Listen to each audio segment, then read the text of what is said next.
కొన్ని రోజులుగా ఢిల్లీ ప్రజలను ఊపిరి పీల్చుకోకుండా చేస్తోంది పొల్యూషన్. ఢిల్లీలో గాలి పీల్చుకుంటే ప్రాణాలు పోతాయి అన్నట్టుగా పరిస్థితి దిగజారింది. ప్రస్తుతం మాస్కులు ధరించాల్సిన పరిస్థితి ఉంది. ఢిల్లీ ప్రజలను ఊపిరి సలపనివ్వకుండా చేస్తున్న వాయు కాలుష్యం విషయంలో కేంద్ర ప్రభుత్వంపై ఢిల్లీ హైకోర్టు ఆగ్రహం వ్యక్తం చేసింది. కాలుష్యంతో ఊపిరాడక జనం నరకం చూస్తుంటే ఎయిర్ ప్యూరిఫైర్లపై జీఎస్టీ వేస్తారా అని మండిపడింది. ఈ నేపథ్యంలో ఢిల్లీలో కాలుష్యంపై కేంద్ర మంత్రి నితిన్ గడ్కరీ కీలక వ్యాఖ్యలు చేశారు. మరి ఢిల్లీలో పొల్యూషన్కి పరిష్కారం ఏంటి? ఎన్నాళ్ళీ పరిస్థితి? Watch the story.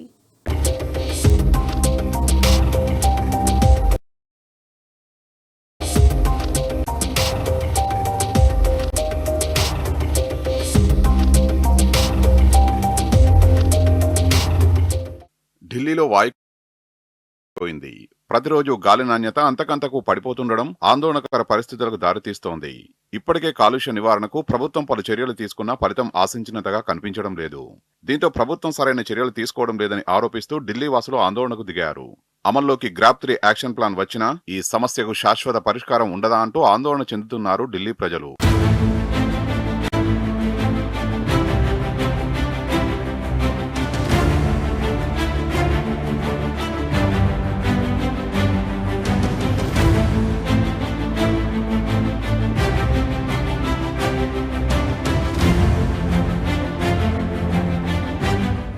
దేశ రాజధాని ఢిల్లీలో వాయు కాలుష్యం సమస్య రోజురోజుకి తీవ్రమవుతున్న సంగతి తెలిసిందే. ఈ క్రమంలో తాజాగా AQI 490ని తాకింది. ఇది గరిష్టమైన తీవ్రమైన స్థాయి 500కి 2 అడుగుల దూరంలో ఉంది. ఈ నేపథ్యంలో ప్రభుత్వం కీలక ఆదేశాలు జారీ చేసింది. ఇందులో భాగంగా వాయు కాలుష్యం దృష్ట్యా 5వ తరగతి వరకు విద్యార్థుల్ని హైబ్రిడ్ నుంచి పూర్తిగా ఆన్లైన్ మోడ్లోకి మార్చాలని ఆదేశించింది.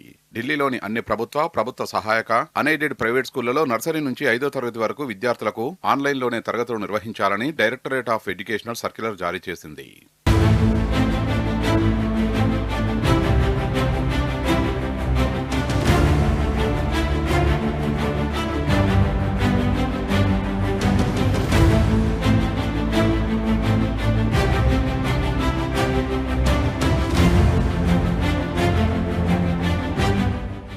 అయితే 6వ తరగతి నుంచి అంతకంటే ఎక్కువ తరగతులకు ఎలాంటి మార్పు లేకుండా తరగతులు కొనసాగు.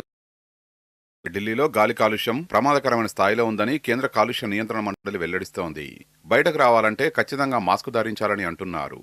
మరీ ముఖ్యంగా ఒక 5-6 చోట్ల చూస్తే అది తీవ్ర స్థాయికి చేరుకుందని కూడా చెబుతున్నారు. దీంతో పాటుగా రానున్న 2 రోజుల్లో మరింతగా గాలి నాణ్యత దిగజారుతుందని నిపుణులు హెచ్చరిస్తున్నారు.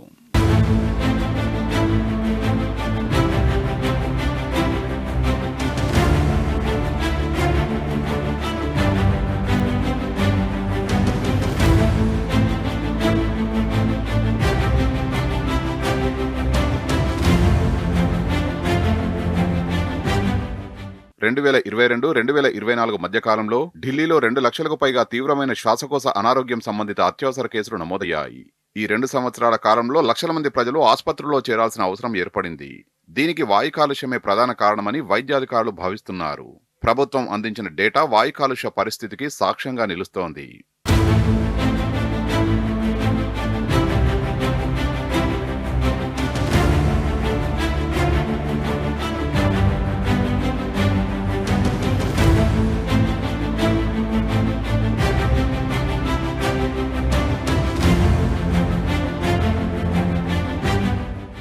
శీతాకాలంలో ఢిల్లీలోని గాలి విషపూరితంగా మారడానికి ప్రతికూల వాతావరణం, వాహనాల ఉద్గారాలు, పంటలు కాల్చడం, బాణసంచా కాల్చడం, స్థానిక కాలుష్య వనరులు కారణమవుతుంటాయి.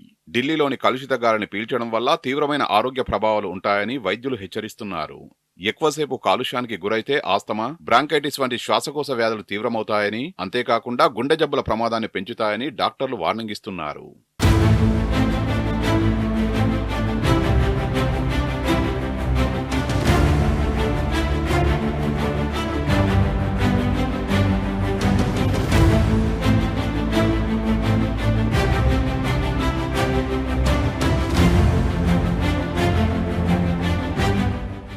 ఇక రన్వేపై 400 మీటర్ల తర్వాత ఏముందో కనిపించనంతగా విజిబిలిటీ తగ్గిపోయింది.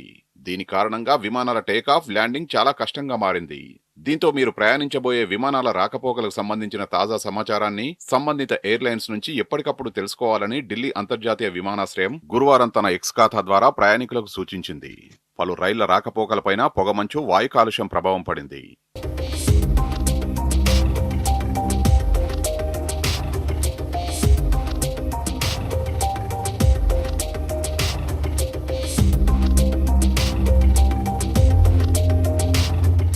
గత కొన్నేళ్లుగా భారతదేశంలో వాయు కాలుష్యం తీవ్రమైన ముప్పుగా మారింది.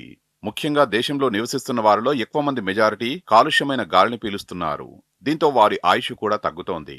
ప్రపంచ ఆరోగ్య సంస్థ ఇటీవల విడుదల చేసిన నివేదిక ఈ విషయాల్ని బయటపెట్టింది. వాయు కాలుష్యం వల్ల ప్రతి ఒక్కరి జీవితంలో 1000 రోజులు తగ్గే అవకాశం ఉందని నివేదికలు చెబుతున్నాయి.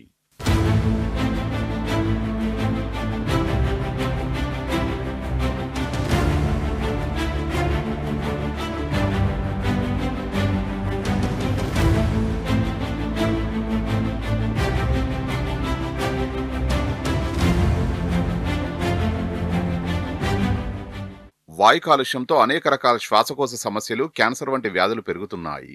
ముఖ్యంగా యువతలో ఈ సమస్యలు వేగంగా పెరుగుతున్నాయని చెబుతున్నాయి పలు సర్వేలు. ఇది ఇలాగే కొనసాగితే కాలుష్యం కారణంగా అనేక దీర్ఘకాలిక వ్యాధులు కూడా సంభవిస్తాయని ఆరోగ్య నిపుణులు హెచ్చరిస్తున్నారు. అయితే ఈ సర్వేలు ప్రభుత్వానికి వాయు కాలుష్య నివారణపై తక్షణ చర్యలు తీసుకోవాల్సిన ఆవశ్యకతను నొక్కి చెబుతోంది.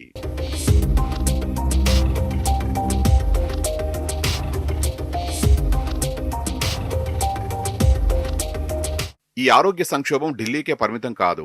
భారతదేశంలోని ఇతర ప్రధాన నగరాలైన ముంబై, చెన్నైలలో కూడా ఇదే విధమైన పెరుగుదల నమోదైంది. ఈ నగరాల్లో తీవ్రమైన కాలుష్యం ఏర్పడినప్పుడు వేలాది మంది జనం శ్వాస తీసుకోవడంలో ఇబ్బందులు పడి అత్యవసర చికిత్స కోసం ఆస్పత్రుల్ని ఆశ్రయించారు. ఈ ఉదాహరణలు దేశవ్యాప్తంగా ఒక సామాన్య ఆరోగ్య ముప్పుగా మారుతోందని నిరూపిస్తున్నాయి.